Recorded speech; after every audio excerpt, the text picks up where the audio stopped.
What if everything you've been taught about wisdom is backwards?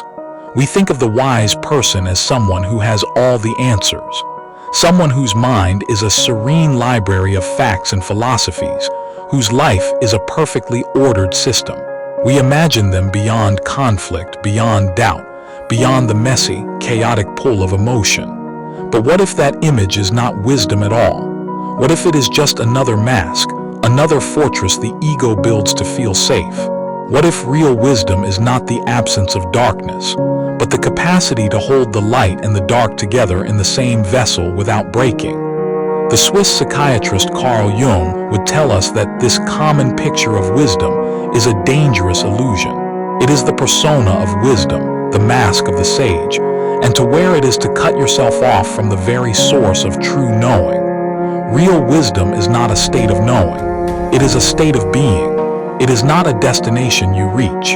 It is a relationship you cultivate, a difficult, lifelong, and often terrifying relationship with the unknown depths of your own soul. The wise person is not the one who has transcended their humanity. They are the one who has plunged into its very center, who has swum in its blackest waters and returned not with easy answers, but with a different kind of knowing, one that is written in the language of scars and dreams. This path to wisdom begins with a shattering. It begins with the realization that the conscious mind, the ego, with its logic and its plans and its certainties, is not the master of the house. It is a small, well-lit room in a castle that is mostly dark, ancient, and filled with voices. The first, and perhaps most difficult, step toward wisdom is the humble admission of your own profound ignorance. Not an ignorance of facts, but an ignorance of yourself. You must admit that you do not know why you dream what you dream. You do not know why you are gripped by sudden moods, by irrational fears, by compulsions that defy your conscious values. You do not know the real reasons you fell in love, or the true source of your deepest angers. This admission is not a defeat. It is the prerequisite for all learning. It is the moment you stop being a king in a tiny room and become an explorer in an infinite kingdom. The moment you accept this, you meet the first great teacher on the path, the shadow. The shadow is not your enemy. It is your first and most brutal instructor in wisdom. It is everything you have denied, repressed, and hidden away because it was too painful, too shameful, too violent, or too vulnerable to fit the person you are trying to be. Your arrogance lives there, your cowardice, your pettiness, your neediness, your raw, untamed selfishness. We spend our lives running from this shadow, projecting it onto others, fighting it in the outside world. We think we are seeking wisdom, but we are actually building walls to keep this teacher out. Wisdom demands that you turn around, that you face the shadow not with a sword but with a question. What are you? You must ask. Why are you a part of me? This is not an intellectual exercise. It is a descent into your own personal underworld. You must sit with your own jealousy until you understand its message about your own unmet desires. You must converse with your own rage until you discover the boundary it is trying to defend. You must embrace your own laziness until you hear its wisdom about the need for rest and incubation. This is the alchemical process. The lead of your darkest traits, when held in the fire of conscious awareness, does not disappear. It transmutes. It becomes the gold of strength, of vitality, of self-protection, of deep self-acceptance. A wisdom that excludes the shadow is a fake wisdom, a porcelain vase that will shatter at the first real impact with life. But the journey does not end in the dark. There are other figures in the inner world, other archetypal teachers. For a man, there is the anima, his inner feminine. She is the gateway to the wisdom of the heart, of connection, of eros, of the soul itself. A man who seeks wisdom only through logic and analysis is building a ladder to nowhere. His knowledge will be brittle, disconnected from life. He must learn to listen to this inner feminine, to his dreams, his intuitions, his moods, the irrational pulls that seem to make no sense. She teaches him that not everything can be solved, but much can be felt and understood through empathy and symbolic sight. She connects him to the wisdom of the body, of nature, of the cyclical patterns that logic alone cannot grasp. For a woman, there is the animus, her inner masculine. He is the gateway to the wisdom of structure, of focused thought, of inner authority, of the logos principle.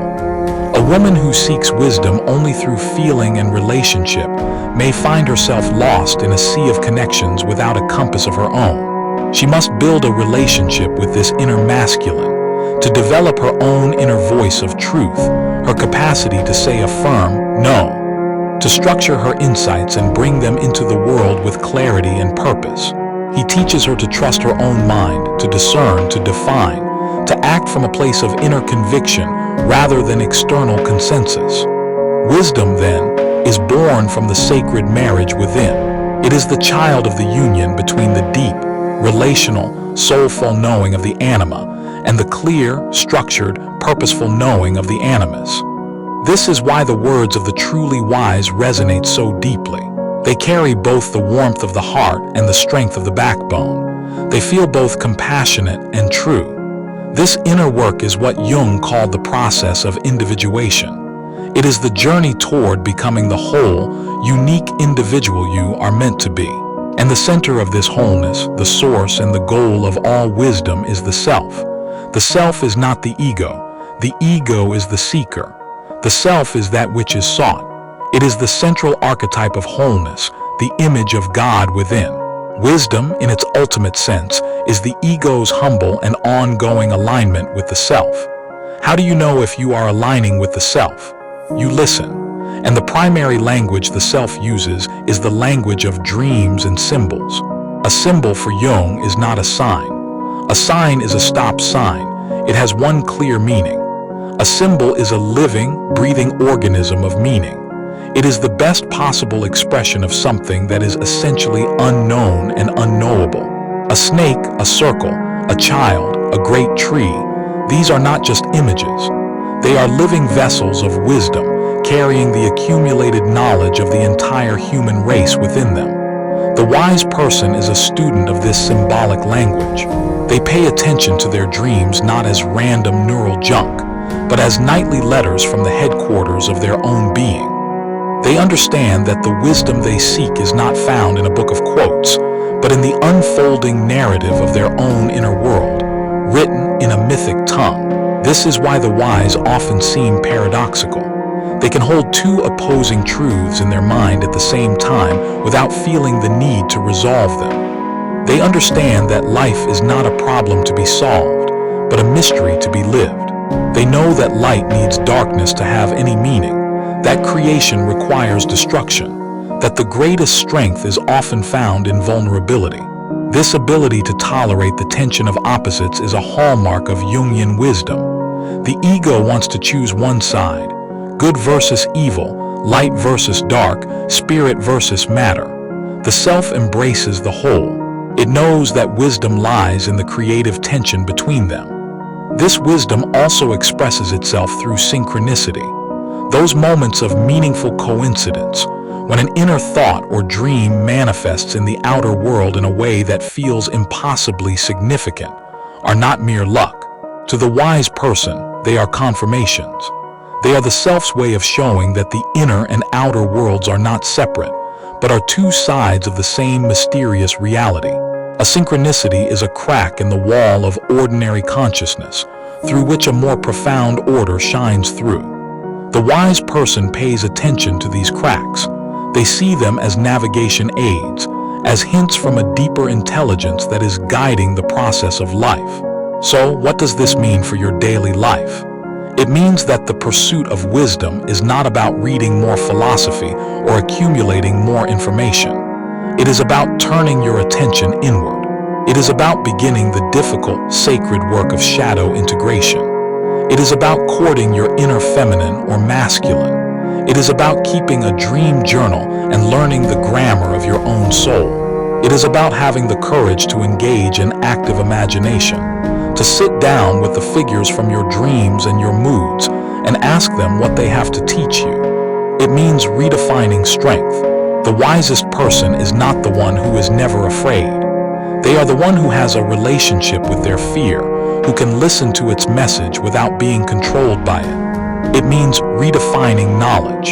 The wisest person is not the one with the most answers. They are the one who can ask the most profound questions and who can live comfortably in the space of not knowing. Stop trying to become wise by gathering more light. The path to wisdom leads down into the valley of your own shadow, into the forgotten parts of your own story. It is a path of descent. You must be willing to lose your way, to be broken open, to have your certainty stripped from you. For it is only in that empty, open, and often painful space that the real, living wisdom can take root. It does not shine like a beacon. It grows in the dark, fertile soil of the soul, and it blooms not as a brilliant flower, but as a quiet, unshakable knowing that you are a part of something vast, mysterious, and sacred. And that ultimately is the only wisdom that matters. The wisdom that comes from having met yourself, all of yourself, and having made a lifelong peace with the magnificent and terrifying mystery that you are.